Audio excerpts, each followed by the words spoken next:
Parfois, tu te dis, ça y est, là c'est bon, on a réussi, on est au bon endroit, j'ai les bonnes personnes, on va se lancer, t'es content. Et puis ce qui devrait sembler être un merveilleux départ prend des fois des allures d'arrivée en fait. C'est comme si tous les efforts qu'on a mis jusque-là ensemble en place, on n'a plus la force, on ne sait plus vraiment où aller, comment ça se passe. D'autres fois, peut-être que tu fais partie de ces personnes, tu aimes les rêves, les projets, on dessine au restaurant sur les serviettes, on est plein d'idées, plein de motivation, puis il y a un zèle incroyable. Mais quand on passe au concret, bah, c'est comme la routine, on est moins motivé. En fait, bâtir une équipe, c'est super important, mais ça fait du sens seulement si on le fait sur le long terme. Et c'est ce qui va nous intéresser dans ce nouvel épisode.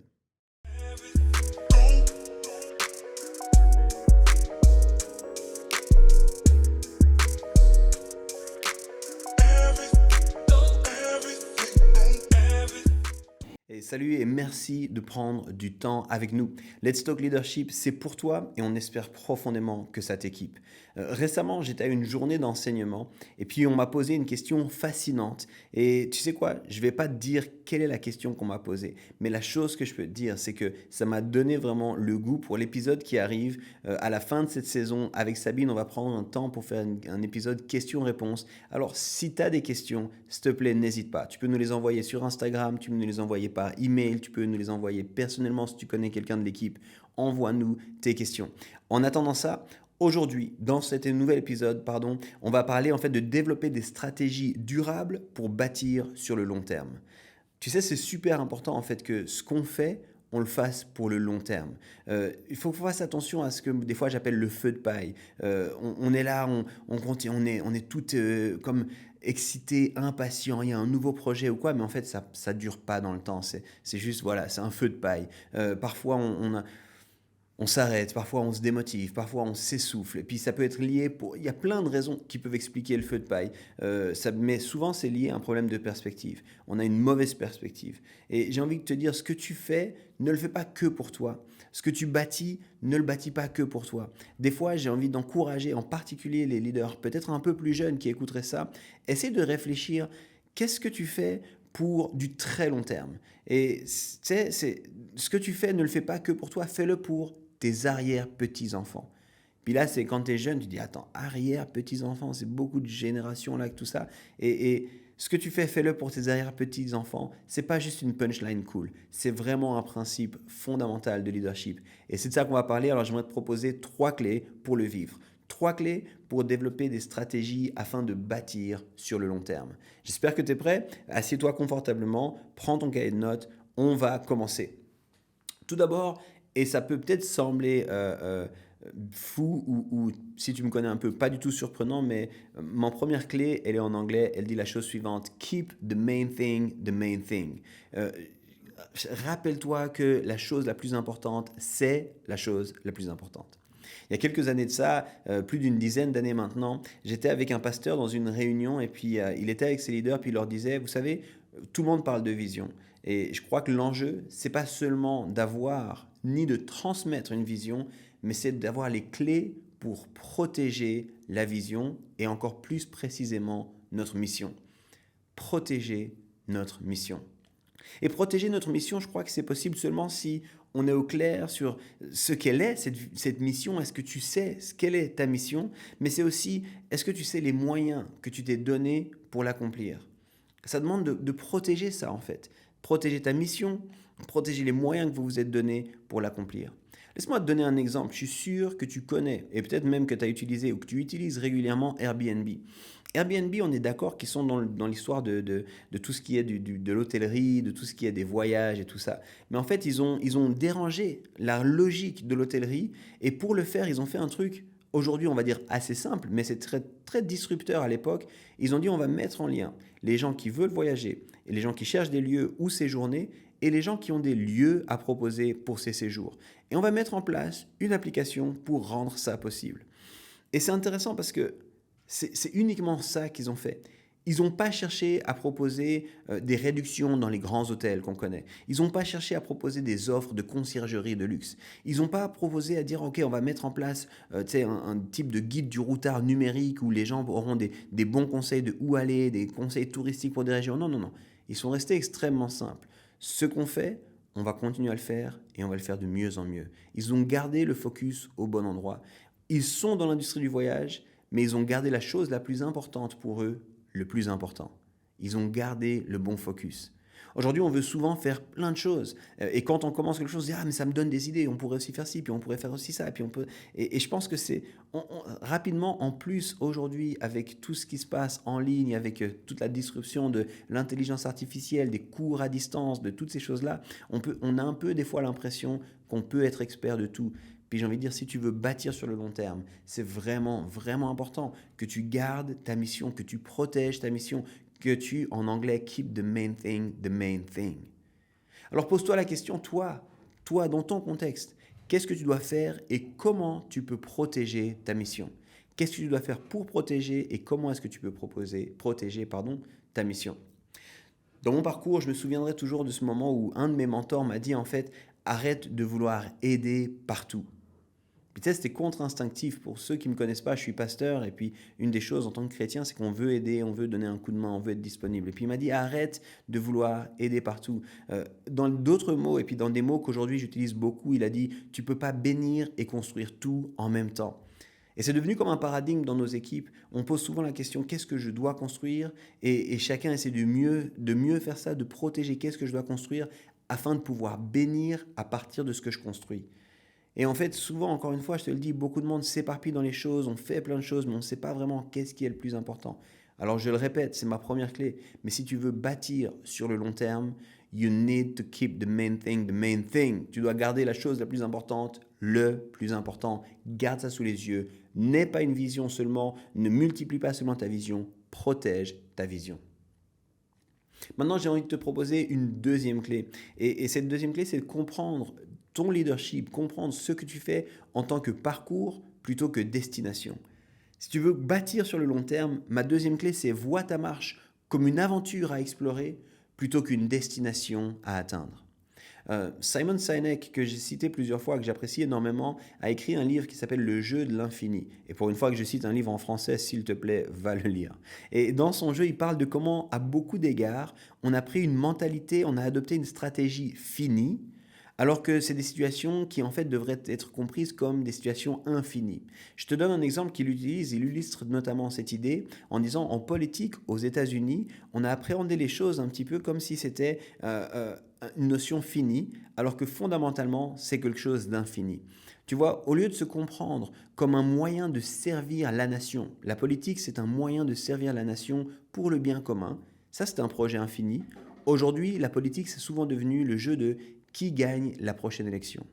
Et du coup, on apporte tout sous le fait de descendre l'adversaire, le fait de montrer qu'on est meilleur que l'adversaire, le fait qu'on a des meilleures idées. Puis en fait, on pense de façon finie, alors qu'on vit dans une réalité qui devrait être infinie, en l'occurrence pour cet exemple, celui de la politique. Et le but de ton leadership, j'ai envie de te le dire, c'est pas une destination à atteindre. Le but, c'est pas juste continuer puis avoir une chose, c'est une aventure à explorer. On fait ce qu'on fait avec un projet qui est tellement grand et tellement impossible que ça va demander du monde, ça va demander du temps, qu'on n'y arrivera pas nous-mêmes et même on aura besoin de Dieu. Je te rappelle qu'on est dans un podcast avec un leadership à partir de la position de foi. Ce que je fais est tellement grand que j'aurai besoin de Dieu, que j'aurai besoin des autres, que j'aurai besoin de continuer. Et puis j'ai pas juste un petit objectif, une petite vision. J'ai envie de te le dire comme ça, méfie-toi des visions trop petites. Garde ce focus de, en fait, mon leadership, c'est pas une destination, c'est une aventure que j'explore et que je continue, dans laquelle je continue à grandir.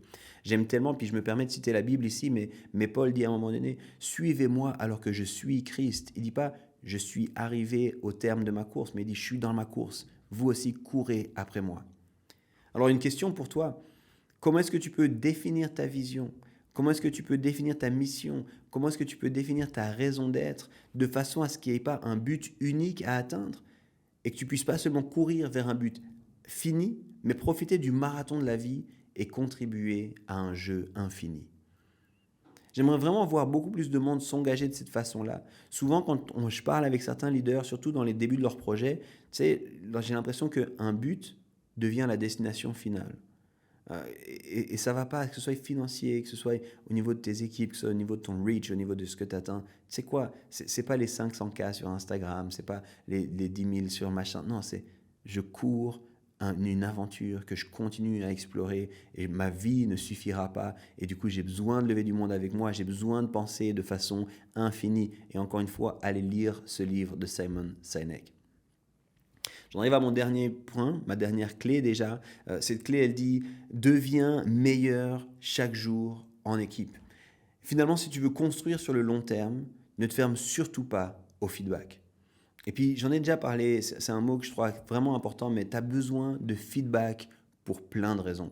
En fait, dans notre vie et dans notre marche en tant que leader, on a besoin de feedback. Je vais te donner juste deux raisons. Pourquoi est-ce que tu as besoin de feedback? Deux raisons, et j'aimerais vraiment que tu les notes et que tu les gardes avec toi.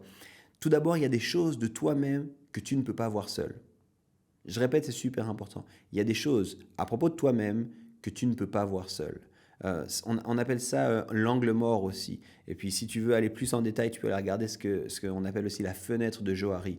Et en fait, que ce soit dans ton caractère, que ce soit dans ta façon de travailler, tu as besoin que quelqu'un d'autre vienne t'aider dans ton parcours. Et ça arrive trop souvent qu'en fait, c'est tellement normal, c'est tellement qui je suis que je me rends même pas compte que ce que je fais, c'est pas normal en fait, ou ce que je fais, c'est surprenant, ou ce que je fais, je pourrais le faire différemment et mieux. Alors si tu t'ouvres pas au feedback, en fait, c'est le début de la fin. Le feedback, c'est vraiment quelque chose d'essentiel pour toi parce qu'il y a des choses que tu ne sais pas de toi-même. Mais le feedback permet aussi à ce que ensemble, on aille plus loin dans notre mission. La façon qu'on a de faire est bien, pas bien, je sais pas, je connais pas ta façon de faire, mais on peut toujours l'améliorer. Et c'est pour ça qu'on a besoin de feedback. On a besoin de feedback parce qu'on se connaît pas, mais personnellement, on ne connaît pas tout de soi-même, mais on a besoin de feedback aussi pour s'améliorer. Si tu veux aller plus loin, si tu veux durer dans le temps, si tu veux construire, bâtir sur le long terme, il va falloir que tu puisses bénéficier de la perspective d'autres sur ce que tu fais. Alors pour être vraiment concret sur ce point, sur le feedback et sur le fait de travailler en équipe, j'ai envie de te donner trois types de feedback que tu peux rechercher, que tu devrais rechercher. Le premier, je l'appelle le regard neuf, le fresh look, la perspective nouvelle. Et ce que je fais, c'est que souvent, je vais vers des gens qui sont vraiment nouveaux dans mon contexte, soit des gens qui commencent à travailler avec nous, soit des gens qui ont fait un petit moment de stage, soit des gens qui viennent d'arriver. Pour rappel, je suis pasteur, donc dans notre église, des gens qui arrivent peut-être deuxième fois, troisième fois, et on a un temps de discuter, et puis je suis là, comment est-ce que tu trouves ce qu'on fait? Qu'est-ce qui t'a marqué ici? Qu'est-ce qui t'a surpris? Et tu sais, c'est important parce qu'en fait, ces gens-là n'ont pas encore l'habitude, je vais le dire ainsi, c'est bizarre, mais ils ne sont pas encore formatés. Ce que toi, tu appelles normal, pour eux, c'est pas encore normal. Donc, ils vont t'aider à voir certaines de tes forces, mais peut-être aussi certaines des choses en disant, c'est bizarre, j'ai pas compris pourquoi on faisait ça, et c'est vraiment, vraiment bon. La plupart d'entre nous, quand ça fait un moment qu'on travaille dans un contexte, il y a des choses qu'on normalise et qu'on ne réalise plus. The fresh looks, ceux qui ont le regard frais, ils arrivent à venir et ils disent, tiens, vous faites ça comme ça, vous faites ça comme ça, et c'est des feedbacks super utiles. Dans ton contexte, va demander, tu sais, c'est le retour du client là, dans ton business, tu vas demander un retour de client, qu'est-ce que vous avez pensé, est-ce que vous pouvez faire tu fais un sondage, est-ce que vous pourriez nous donner en quelques minutes comment vous avez vécu ça, c'est super important. Le deuxième type de feedback que je crois vraiment important, c'est le feedback des partenaires proches, j'appelle ça.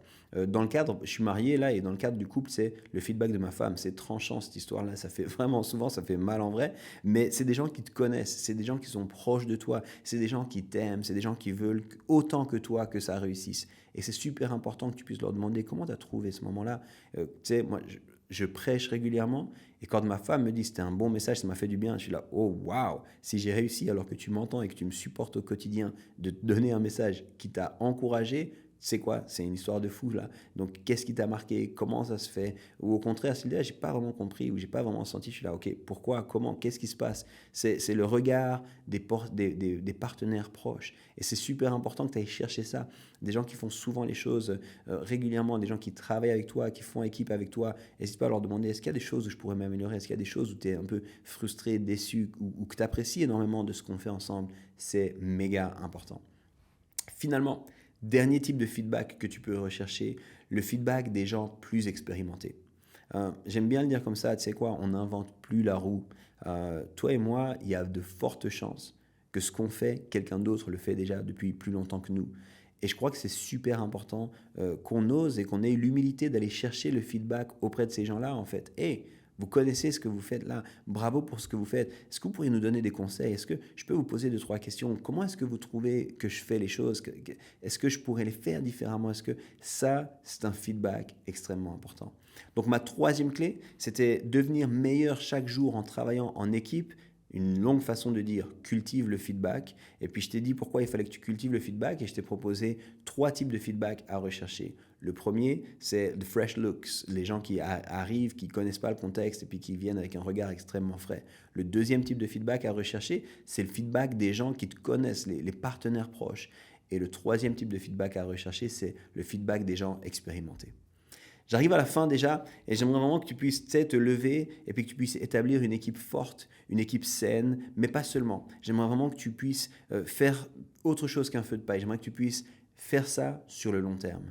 J'aimerais que ce ne soit pas juste pour l'apparence, j'aimerais que ce ne soit pas juste pour un jeu fini, je recite ici Simon Sinek, mais j'aimerais que tu t'entoures pour une longue course et que tu te lèves afin de bâtir sur le long terme. Et c'est de ça que je t'ai parlé dans cet épisode. Je t'ai proposé 3 clés pour bâtir sur le long terme. La première de ces clés, c'est garde le focus au bon endroit, ne t'éparpille pas. Keep the main thing the main thing.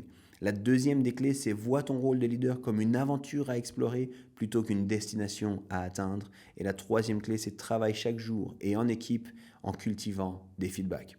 J'espère que cet épisode, il te sert comme tous les autres épisodes. J'espère que tu as du plaisir. Je te le dis aussi, on arrive gentiment à cette fin. Il y aura quelques surprises, fin de saison, il y aura quelques surprises, mais surtout, on aura un épisode questions-réponses avec Sabine. Alors je t'encourage, envoie-nous des messages, envoie-nous tes questions. Ça peut être des questions sur un épisode de cette saison, ça peut être des questions sur des choses qu'on a partagées ici ou là, ça peut être des questions sur Let's Talk Leadership plus largement, ou bien des questions sur le leadership dans ton contexte. Je sais, parce que régulièrement, on reçoit des questions, mais tu as sans doute une question de ce que tu vis. Envoie-la nous pour qu'on puisse préparer cet épisode. Et puis, je crois que c'est Mathias qui va lire la plupart des questions. Donc, nous, ce sera assez spontané qu'on répond. On ne va pas juste se préparer et puis prétendre avoir des bonnes réponses alors qu'on ne les avait pas. On va vraiment prendre ça de façon à nous-mêmes avoir du fun. Donc, on se réjouit de vivre cet épisode avec toi. Merci d'investir, de prendre du temps. Nous, on travaille et on fait tout pour que tu puisses avoir du contenu qui soit pertinent en l'espace de moins de 20 minutes. On essaye en tout cas chaque semaine pour toi. Et si ça t'aide, partage ce podcast. Il y a quelqu'un, dernière anecdote, il y a quelqu'un qui m'a dit hey, pourquoi tu ne parles pas plus de ton podcast? On l'a écouté, c'est vraiment super. Et j'étais dans une journée de formation, il y avait une vingtaine de leaders. Et je vais te dire un secret là, pour ceux qui écoutent les podcasts jusqu'à la fin. C'est super dur de faire de l'autopromotion. Tu sais, j'ai pas du tout l'habitude de faire ça, puis dire écoutez-moi, en fait, je parle et puis ça doit être intéressant pour vous. Je suis convaincu que ça l'est, mais c'est dur de faire de l'autopromotion. Alors aide-nous, si ce podcast te sert, si ce podcast t'est utile, fais de la promotion pour nous, partage sur les réseaux sociaux et on aura vraiment beaucoup de joie et c'est ça, it means the world to us. Ok, reste toi-même, les autres rôles sont déjà pris, continue d'investir dans ton leadership et merci pour qui tu es. À très vite.